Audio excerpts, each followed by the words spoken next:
हम सत्कार योग प्यारे साथ संगत जी, प्यार और सत्कार से कहना धन निरंकार जी। कर ऐसी दया ऐ मेरे दाता, सब इंसानों में प्यार हो। सतगुरु निरंकार दातार के चरणों में दासी सभी के लिए यही मांग मांगती है कि सच्चे पातशाह सभी के मन में इतना प्यार भरा हुआ हो कि कहीं भी कोई नफरत की गुंजाइश न रहे। हे सतगुरु निरंकार दातार, आप ऐसे हम सब जीवों पर दया करना, ऐसे ही भाव हमारे अंदर भरना कि हमारे मन में सभी के लिए प्यार ही प्यार हो, बस प्यार ही प्यार हो। और ये आप जी ही कर सकते हैं। आप जी की कृपा से ही मन में सभी के लिए प्यार आ सकता है। सतगुरु दाता सच्चा पातशाह ये बख्शनहार है, हम भूलनहार हैं। हे दातार सच्चे पातशाह, हमें ऐसा आशीर्वाद देना कि जैसा आप जी चाहते हैं वैसे ही हम कर्म कर पाएं और साथ संगत माँ के चरणों में जुड़कर हम हर पल सेवा सिमरन सत्संग करते चले जाएं। यही हमें आशीर्वाद देना। साथ संगत जी कहते हैं कि सुबह मूर्ति पूजा करके वे उनको भोग लगाकर फिर अपने आप खाना किसी दंपत्ति का डेली रूटीन था।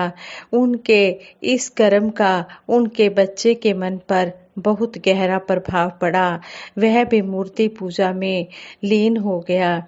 एक दिन उसने चूहे को मूर्ति को कुतरते देखा। यह देखकर बच्चे ने विचार किया कि जिसकी पूजा मैं करता हूँ चूहा उससे ज्यादा बलवान है। यह सोचकर उसने अपने मन में चूहे को बहुत सम्मान दिया। लेकिन बिल्ली एक दिन चूहे को पकड़ कर ले गई। अब उसने बिल्ली को ही बलवान समझना शुरू कर दिया।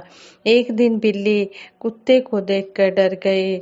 इससे उस बच्चे ने समझा कि कुत्ता बिल्ली से भी ज्यादा बलवान है, ताकतवर है, स्ट्रोंग है। लेकिन एक दिन कुत्ते को इंसान से डरकर भागते देखकर उसका विश्वास टूट गया।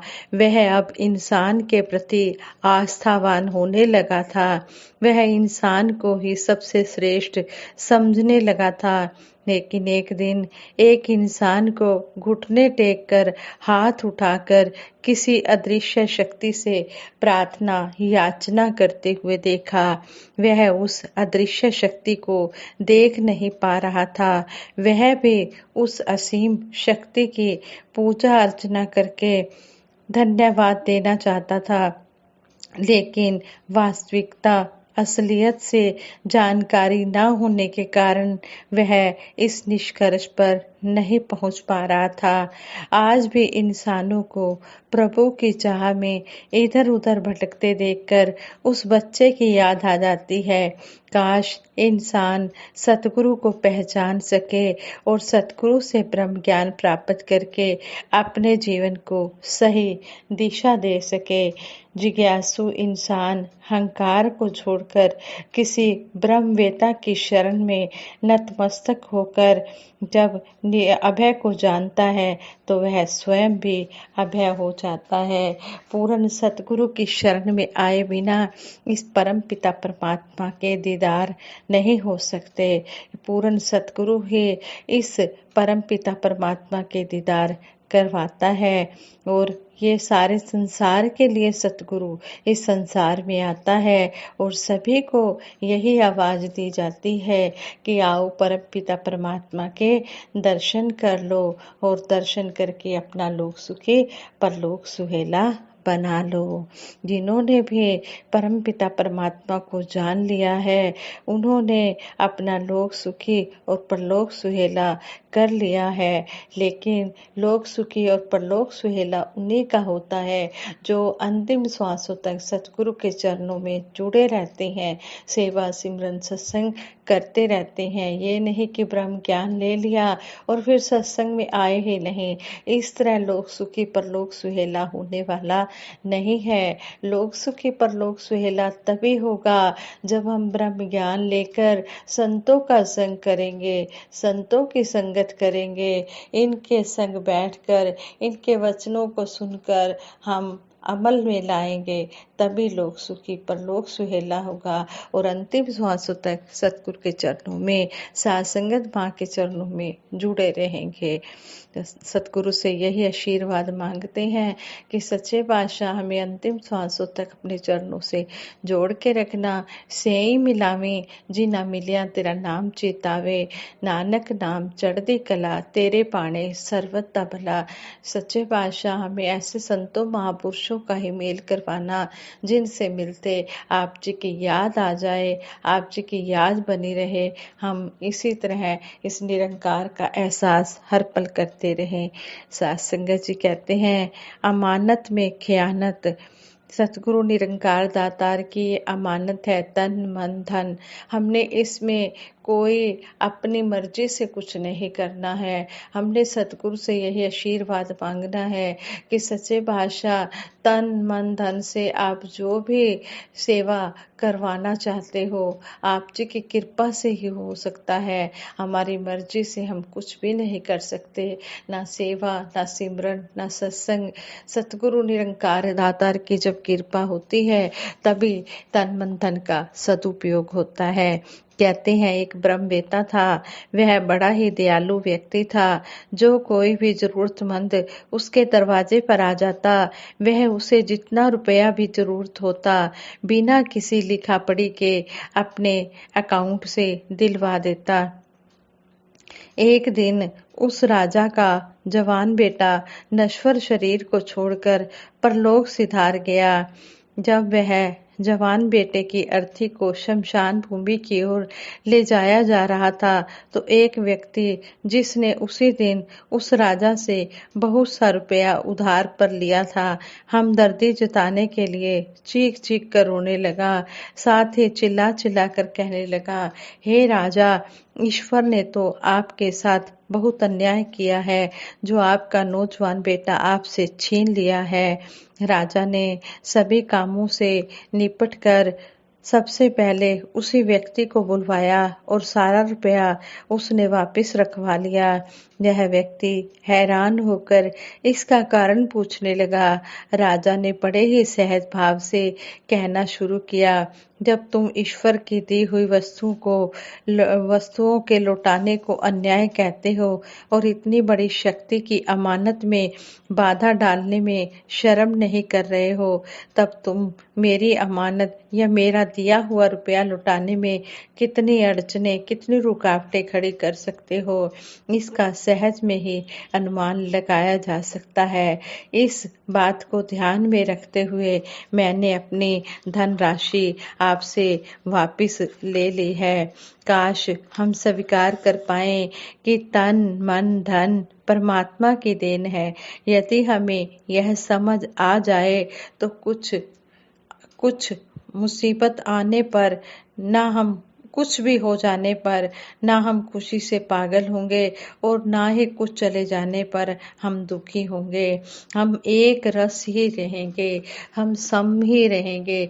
जैसी भी हो परिस्थिति रहे, एक सी मनोस्थिति, जब ऐसे भाव गुरसिक के बन जाते हैं, चाहे सुख का समय हो या दुख का समय हो, जो गुरसिक एक सम रहता है, एक ही रहता है, उसके मन में कोई खलल पैदा नहीं होती, कोई हलचल पैदा नहीं होती।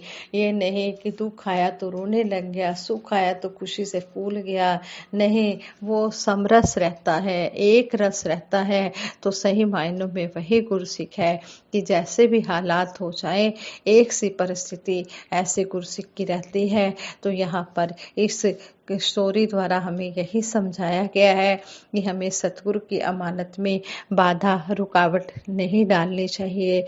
तन मन धन सब ये प्रभु निरंकार का है और पहले ही प्रण में हमने जब सतगुरु निरंकार को दे दिया है तो फिर यह जिस तरह भी हमें रखे, हमने उसी तरह रहना है। हमने इसकी अर्जी में अपनी मर्जी नहीं डालनी है। इस तरह हमें समझाया गया है। हमने इन बातों को अपने जीवन में कर्म रूप में लाते हुए अपना लोक सुखी परलोक सुहेला तो करना ही है। इन बातों पर हमने खुद अमल करके फिर दूसरों को भी अमल करने की प्रेरणा देनी है और हमने इस मिशन को बढ़ चढ़कर आगे से आगे बढ़ाते जाना है। हमने जन जन तक ये मिशन का संदेश पहुंचाना है कि आ जाओ, इस ब्रह्म ज्ञान को प्राप्त कर लो, अपना लोक सुखी परलोक सुहेला कर लो। जिन्होंने भी इस ब्रह्म ज्ञान को प्राप्त कर लिया है और जो सतगुरु के कहे अनुसार सेवा सिमरन सत्संग कर रहे हैं, उनको मुबारकबाद दासी देती है। और जिन्होंने अभी तक इस परमपिता परमात्मा को नहीं जाना है, तो उनके चरणों में भी यही अरदास है कि हमारे वक्त के सतगुरु माता सुदीक्षा जी महाराज इस संसार में सभी के लिए ही आए हुए हैं, सारे संसार के लिए आए हुए हैं। सतगुरु आमदा दुनिया उत्ते सारे ही संसार ले, सतगुरु आमदा दुनिया उत्ते केवल परोपकार ले। सतगुरु सभी की भलाई के लिए आया हुआ है, सारे संसार के लिए आया हुआ है। सतगुरु के लिए ना कोई वैरी ना ही बेगाना, सतगुरु के लिए कोई अपना, कोई सभी अपने हैं, कोई भी बेगाना नहीं है, सभी अपने हैं। और सतगुरु सभी को एक ही नज़र से देखता है। गुरु की दृष्टि में ना कोई निर्धन है ना कोई धनवान है, गुरु की दृष्टि में तो सारे एक समान हैं। जो सतगुरु के चरणों में सतगुरु के कहे अनुसार कर्म करता चला जाता है, वे सतगुरु के मन में अपनी जगह बना लेता है। जिस गुरसिक ने गुरु के दिल में अपनी जगह बनाई है, कहे हर देव गुरु भक्ति की कला उसी को आई है। जिसने सतगुरु निरंकार दातार को खुश कर लिया, उसी को ही भक्ति की कला समझ में आ गई है। सही मायनों में वही सच्चा गुरसिक है, वही जिज्ञासु है। जिस तरह कहते हैं कि भगत 4 प्रकार के होते हैं, आर्थ भगत, अर्थार्थी भगत, जिज्ञासु भगत, ज्ञानी भगत। जो ज्ञानी भगत होता है वो सबसे श्रेष्ठ होता है। आर्थ भगत डर के कारण भक्ति करता है, अर्थार्थी धन वैभव के कारण भक्ति करता है कि मुझे धन मिल जाए, मुझे संतान मिल जाए, मेरा कारोबार बढ़ जाए। और जो जिज्ञासु होता है वो परमपिता परमात्मा को तो पा लेता है, पाना चाहता है, पा लेता है, लेकिन वो सतगुरु के कहे अनुसार नहीं चलता है। उसके मन में बस परमपिता परमात्मा को पाने की ही लगन होती है। वो तो जिस तरह बच्चा एडमिशन लेता है स्कूल में और फिर वो क्लास अटेंड ही नहीं करता, तो जिज्ञासु का तो ऐसा ही भाव होता है। लेकिन जो ज्ञानी होता है वो सुख दुख हानि लाभ यश अपयश से ऊपर उठकर वो भक्ति करता चला जाता है। उसके मन में सिर्फ भक्ति करने की चाह होती है, उसके मन में ये चाह नहीं होती कि मेरे को ये मिल जाए, वो मिल जाए, धन मिल जाए। नहीं, वो परमपिता परमात्मा को पाकर वो इसी का ही रूप बन जाता है। सबसे श्रेष्ठ ज्ञानी भगत होता है। साथ संगत जी दासी से ये विचार करते हुए बहुत सी गलतियां भी हुई होंगी। जैसे दासी ने ज्ञानी बोलना था तो दासी वहां जिज्ञासु बोल बैठी है, इसके लिए भी दासी क्षमा मांगती है और दासी को आशीर्वाद देना कि दासी भी ज्ञानी भगत की तरह कर्म करती चली जाए और आशीर्वाद के पात्र बनती चली जाए।